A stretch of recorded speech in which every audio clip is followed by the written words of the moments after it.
and we will, whether anyone likes it or not, be forcing a vote on the floor of the Senate. Whether they like it or not, hold that vote. And I guarantee you, I'm going to call out every single Democratic congressman and holding them accountable to the best of my ability. So Bernie Sanders wants all the smoke. And I mean that by every sense of the word. One thing that the Democratic Party, or just about any, party, hates is people on their own side who is pushing the envelope, who is pushing individuals in a way to hold them accountable, because it can kind of get mixed up, with all social media, individuals kind of not stating their opinions or their position when it comes to, perfect example, the Israel genocide on innocent Palestinian people. It kind of gets caught up in, what Trump is doing, the 2024 elections, just all and everything is kind of clouding, these conversations that need to be had. And what Bernie Sanders is deciding to do with holding his party, I mean, everyone essentially, but more specifically, his party is important. And if you don't know, I threw together some notes here because that's what we do on this channel. We not only react, we actually try to learn something here. The pros of holding a forced vote, making sure that people know, for future reference on where people stand. And if they say yay or nay, then we can kind of look into their past to kind of say, oh, this is why they said no, or this is why they say yeah to, whatever is being held to vote. So here's some of the pros that I kind of gathered together. Transparency and accountability. Forcing a vote ensures that elected representatives publicly state their position on an issue, increasing transparency. Voters can see how their lawmakers stand on specific policies, helping them hold politicians accountable during elections. A forced vote can circumvent procedural delays or political gridlock, allowing critical issues to advance.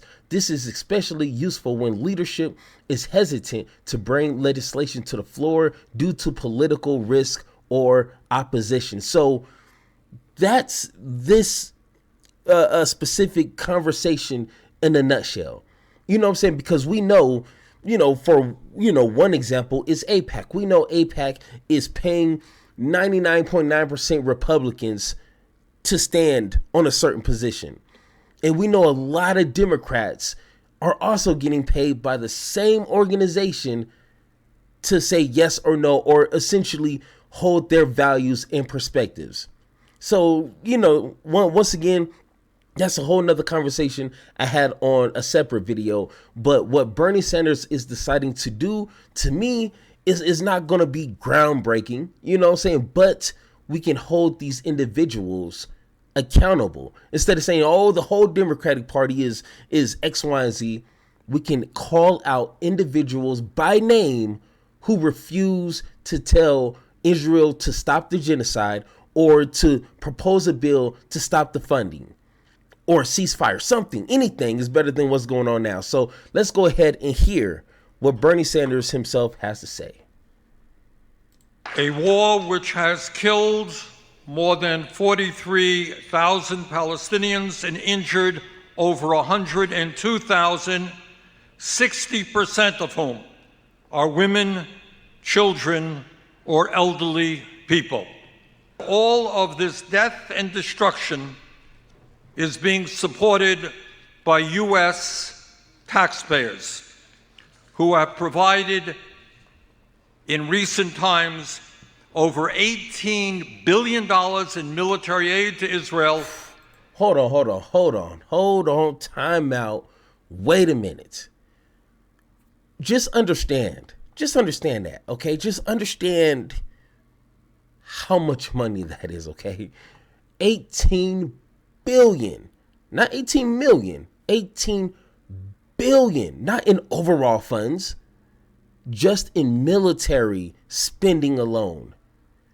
That is absurd.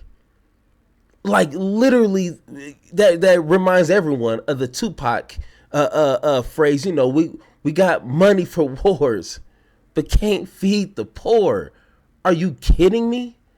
That is ridiculous. If you took a fraction of that and invested that into communities that actually need it, not tax breaks for the rich, not government subsidies for Elon Musk, which happens. I'm not just making that up. Would that make a difference? I mean, I would just only hope so. I mean, communities that really need that funding in any way, shape, or form can only benefit. It's not like you invest money into these communities, it's only going to get worse. I mean, this is not rocket science. And this shouldn't even be a serious conversation if we actually have serious people in this position of power. But no, it takes one man, one guy to bring this to the forefront. This should be what's most importantly talked about when it comes to selecting who's going to be our president. But no, we want to talk about trans people playing sports. We want to talk about immigrants, you know, eating cats and dogs, and all the false narratives behind that. And trust me, it's a lot. But no, we're more intrigued to talk about that. Like Candace Owens, a video I'm going to talk about later today. Candace Owens calling out Beyonce. Are you kidding me? That's Candace. You have a 3 million something subscribers on YouTube and X on how many other platforms, and that's what you're choosing to talk about?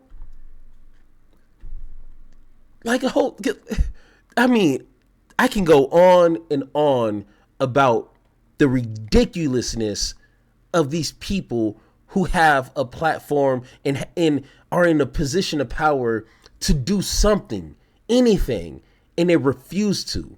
So this is why, to me, you know, this video may not get a lot of views, but I honestly don't care, because this is what is intriguing to me. And I know a few people understand what this means. We need to start holding people accountable for actually doing some shit. We voted them in there. Now they need to do something for why we got you in there. Not your will, but our will be done type thing. So, and delivered more than 50,000 tons of armaments and military equipment. In other words, as Americans, we are complicit. That is why I am now leading the effort in the Senate to block additional offensive arms sales to Israel through joint resolutions of disapproval. Hey, I don't want to clap too loud to blow out you guys' ears, but hey, can I get an amen in the chat? Can I get an amen in the chat? This is, I mean, something that should have happened a long time ago. I mean, we're already a year and 4 or 5 months in. But hey, shit, I mean, better late than never at this point. You know what I'm saying? Like, this should have been something that should have been done a long time ago. And I blame that on everybody. Everyone, essentially. And like Bernie said, everyone in some way, shape, or form is complicit in this. Down to the taxpayer paying, you know, taxes and not holding individuals accountable to the people who actually can bring this up, you know, Democrats and Republicans, and Israel themselves, taking advantage of American government structure, money, and just having the hatred to kill innocent Palestinian people. Like, everybody's complicit to this. You know what I'm saying? So once again, it is important we hold these fools accountable. and we will, whether anyone likes it or not, be forcing a vote on the floor of the Senate. Whether they like it or not, hold that vote. And I guarantee you, I'm going to call out every single Democratic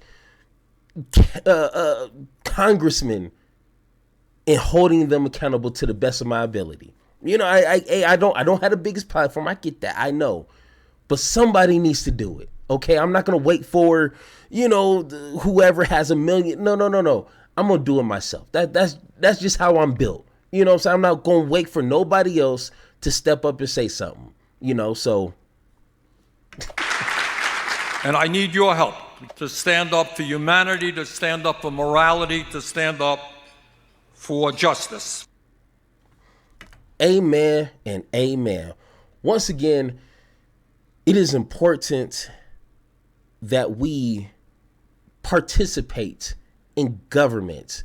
And I know, before you guys just flood the comments with, yes, I know the Democratic Party ain't worth shit. I know the Republican Party is even worse. I know, I get that. But doing nothing, saying nothing, participating in no way, shape, or form is literally sitting on the sidelines, doing nothing, sitting here complaining about the football game. You're watching the football game and you're complaining about the quarterback, or you're complaining about the coach's ability to not call the right play. Okay, but you need to actually be in that game to actually understand what the hell's going on. And honestly, while I'm in the game, I don't want to hear sideline people. I don't want to hear the crowd who's Monday morning quarterbacking things. No. Don't do that. Get into the conversation. Participate in government in any way, shape, or form. Okay? That's how you get things done. But sitting on the sideline, bro, this channel's not for you. I'm sorry. If you thought so, unsubscribe. Unfortunately, it's not for you. But, like always, if you guys agree or disagree with anything that I said in this video, let me know in the comments down below, or hit that Discord link so we can have that one-on-one talk. And like always, let's have that conversation.